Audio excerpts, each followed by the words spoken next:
তাআলার জান্নাতে যাবে না, 9টা বলা হয়েছিল। 10 নম্বর হলো অনেক সময় দেখবেন অনেকে নিজের বাপের পরিচয় না দিয়ে আরেকজনের পরিচয় দিয়ে দেয়, আমি অমুকের সন্তান। এই যারা পিতার পরিচয় গোপন করে এরাও আল্লাহ তাআলা জান্নাতে যাবে।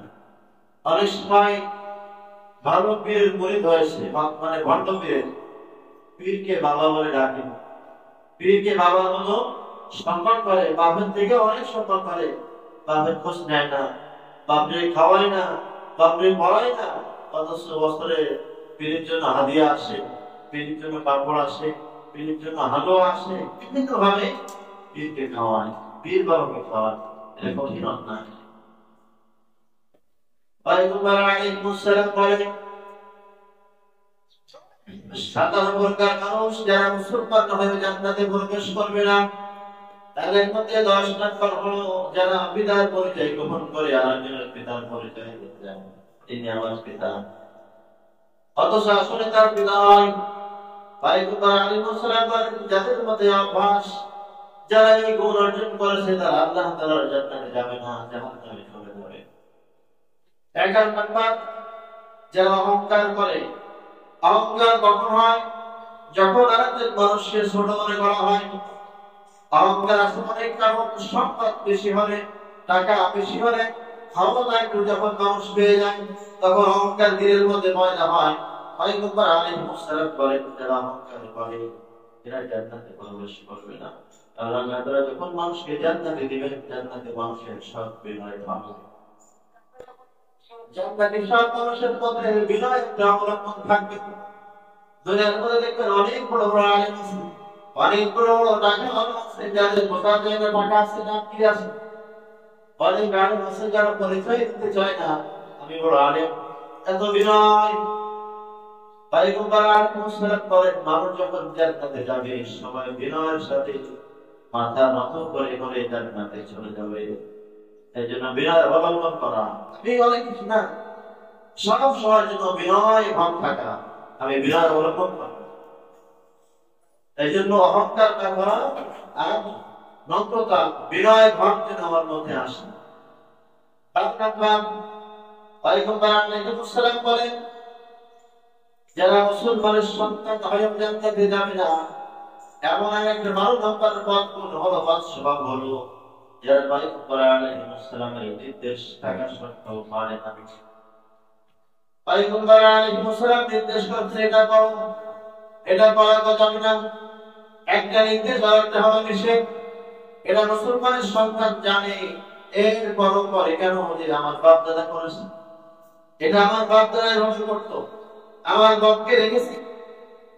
3 দিন পর মা মারা গেলে, বাপ মারা গেলে 3 দিন পর মিলাদ দিত, অথচ পয়গম্বর আলাইহিস সালাম নিষেধ করেছেন 3 দিন চলবে না, 40 চলবে না, কোনো বিখ্যাত বেদি কিছু করা যাবে না। আব্বা মারা গেছে, মা মারা গেছে, সব সময়ের জন্য দোয়া হবে। পয়গম্বর আলাইহিস সালাম বলেন আমি নবী সাল্লাল্লাহু নির্দেশ মানে না, আমার নিষেধ যারা মানে না তারাও আল্লাহ তাআলার জান্নাতে যাবে না। 13 নম্বর হলো জান্নাতে যাবে না ওই সমস্ত মহিলা যারা স্বামীর সঙ্গে কথা বলে তালাক চায়। অনেক মহিলা দেখবেন একটু সঙ্গে তালাক দাও, আমি চলে যাব, তোমার ঘরে থাকবো না, বাবার ঘরে চলে যাবো, আমার মেয়ের মতো করে আমি চলে যাবো, আমাকে তালাক দিয়ে দাও। কথায় কথায় যারা তালাক চায় পয়গম্বর আলাইহিস সালাম বলেন এটা জান্নাতে প্রবেশ করবে না। এরা শুধু মহিলার জন্য না, পুরুষরাও বলে স্ত্রীর সঙ্গে যখন ঝগড়া হয় একটু হলে বলে যে তুমি আমাকে ছেড়ে চলে যাও, আমাকে তুমি মাফ করো, আমাকে আলাদা করে দাও। অনেক সময় পুরুষ বলে, মহিলা বলে, পয়গম্বর আলাইহিস সালাম বলেন এই বদ আসনা বদ অভ্যাস যাদের থাকবে তারা জান্নাতে যাবে না। 14 নম্বর যখন কোন মানুষ দুনিয়ার উদ্দেশ্যে কিছু শিখবে, অনেক সময় আলেম হয়, হাফেজ হয়, মুফতি হয়, মুহাদ্দিস হয়, বড় কারি হয়, অনেক ভাস্তি আছে যারা লক্ষ লক্ষ টাকা ভাস করে আসে, নামে শুনতে আর ভাস না লাগে, টাকাও দেয় না। অনেক সময় দেখবেন মসজিদের মধ্যে অনেক জায়গায় নামে শুনতে আর ভাস না রেখে টাকা দেয় না। নামাজ পড়তে আল্লাহর তারিখে পোস্টার ক্যান্সেল করে কোরআনে মুসারাত করে, এগুলো হলো সব দুনিয়ার উদ্দেশ্যে। আর দুনিয়ার উদ্দেশ্যে যারা আলেম শিখবে, যারা মুহাদ্দিস হবে, আলিম হবে, কারি হবে, পয়গম্বর আলাইহিস সালাম বলেন কিয়ামতের মাঠে এরা জান্নাতে যাবে না।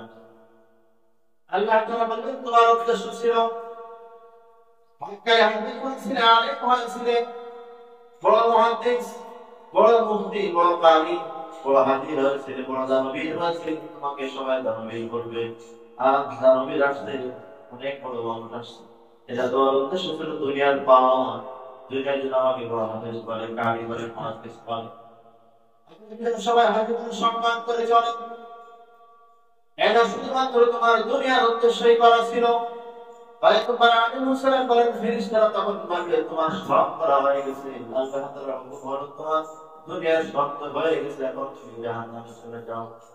এই দুনিয়ার উদ্দেশ্যে কিছু করা যাবে না, ইলম শিখবো, হজ করবো, নামাজ পড়বো। আল্লাহ তাআলা বলেন قل إن صلاتي ونسكي ومحياي ومماتي لله رب العالمين। পয়গম্বর আপনি বলেন আমার নামাজ, আমার রোজা, আমার হজ, আমার কোরবানি সব ইবাদত আল্লাহ তাআলার জন্য।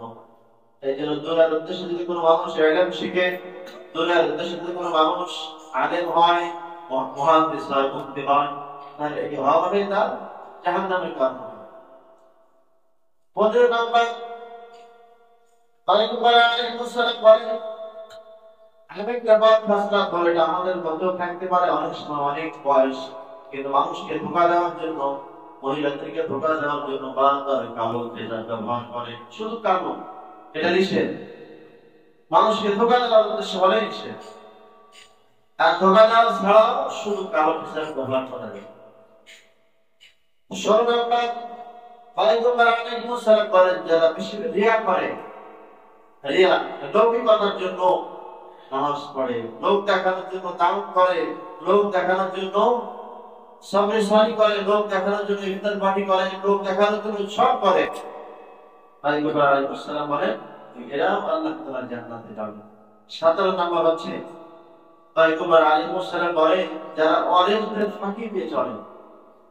অরেঞ্জ ফাঁকি দেওয়ার লোক কিন্তু আমাদের সমাজে আছে। অরেঞ্জ ফাঁকি দেওয়া মানে বাবার সম্পদ সঠিকভাবে বন্টন না হওয়া, বোন যা পাবে, ভাই যা পাবে, বউ যা পাবে সঠিকভাবে বন্টন না হওয়া হলো অরেঞ্জ ফাঁকি দেওয়া। বা 10 লক্ষ টাকা দিতেছে, ভাই বোন আছে 5 জন, সকলের সমানভাবে বন্টন করতে হবে। এই জন্য যদি এগুলো আমাদের না হয়, অরেঞ্জ ফাঁকি দেওয়া, আর অরেঞ্জ ফাঁকি দেওয়া হলো জাহান্নামে যাওয়ার কারণ। আল্লাহ তাআলা আমাদের হেফাজত করেন। আজিবার ঘটনা দেখা আজকে কিতাবের মধ্যে। মানুষ তো আসলে দুনিয়া থেকে যেতে চায় না। অনেক সময় দেখবে দুনিয়ার মধ্যে যে বড় মানুষ, তার সঙ্গে সকলের সম্পর্ক করতে চায়, যে ক্ষমতাওয়ালা তার সঙ্গে সকলের একটা, তার সঙ্গে মিশতে চায়। এভাবে সবাই থানভী রহমাতুল্লাহ আলাইহি অনেক কিতাবের মধ্যে ঘটনা আসছে। এক বাচ্চারা তার মনের মধ্যে, দিলের মধ্যে তামান্না হলো আজরাইলের সাথে সম্পর্ক, আজরাইলের সঙ্গে বন্ধুত্ব করবে, কারণ সেই তো সবার যার ব্যবস্থা করে, সকলকে মারে, সকলকে দুনিয়া থেকে সরাই নিয়ে যায়। তো তার সঙ্গে সম্পর্ক করলে মনে হয় দুনিয়ায় থাকা যাবে। বহুদিন ধরে আল্লাহ আমার কাছে দোয়া করছে, আল্লাহ আজরাইলের সঙ্গে আমার সাক্ষাৎ করায় দাও। দোয়া করতে করতে পয়গম্বর আলাইহিস সালাম বলেন, কিতাবের মধ্যে আসছে বেচারা দোয়া করতেছেন বহুদিন ধরে, আল্লাহ আমাকে আজরাইলের সঙ্গে একটু সাক্ষাৎ করে দাও, তার সঙ্গে বন্ধুত্ব করব, তার সঙ্গে দোস্তি করব, তার সঙ্গে মহাব্বত। হঠাৎ একদিন আজরাইলের সঙ্গে তার দেখা হয়ে গেল। বলে ভাই কি ব্যাপার, আপনি আমার জন্য এত পরেশান কেন, আমার সঙ্গে এত সাক্ষাৎ করতে চান কেন? তাহলে হ্যাঁ, তোমার জন্য সাক্ষাৎ করলে আমার অনেক ভালো হবে মনে করতেছিলাম, কারণ তুমি তো সবার জান কবজ করো, সকলের রূপ বের করো।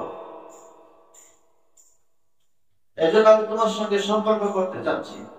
আবার চিন্তা ভাবনা করেন না তোমার সঙ্গে সম্পর্ক করলে আমার দুনিয়া বিষয়ে লাভ নাই, কারণ তুমি তো নূরের তৈরি। নূরের ফেরেশতাদের আর কিছু খাওয়ানো যায় না, তোমাকে ঘুষ দেওয়া যাবে না, একটা চা পর্যন্ত খাওয়ানো যাবে না, তুমি আমার খাওয়াতে পারবে না। এরপর আমার দিলের তামান্না হলো তোমার সঙ্গে আমার যদি সম্পর্ক হয় তাহলে নমস্কার আমি তোমাকে একটু ওসিয়াত করলাম। আমার একটা নির্দেশ হলো আমার ইন্তেকালের 2 ঘন্টা আগে তুমি আমাকে বলবে 2 ঘন্টা পরে দোস্ত তোমার চলে যেতে হবে, এত আমার উপকার করবা। তাহলে আমি ভালো করে পবিত্র হয়ে ওযু করে ইস্তেগফার করে আমি যখন নামাজের মসল্লায় বসে থাকবো তুমি আমাকে নিয়ে যাবা। আজরাইল আলাইহিস সালাম বলেন ঠিক আছে। তাই হোক, দিন চলে যায়, সপ্তাহ চলে যায়, মাস চলে যায়, বছর চলে যায়, হঠাৎ আরেকদিন চলে আসছে দরজার কাছে। খটখট শব্দ হলো কে? দোস্ত আমি চলে আসছি। আল্লাহ কেন? এক্ষুনি তোমাকে যেতে হবে, আমি নিতে আসছি। মানে আরে দোস্ত তোমাকে বললাম 2 ঘন্টা আগে বললাম, আমাকে একটু না জানে না শুনে দিয়ে চলে আসলে এটা তো ঠিক না। আজরাইল আলাইহিস সালাম বলেন দোস্ত তোমাকে অনেক সতর্ক করেছি,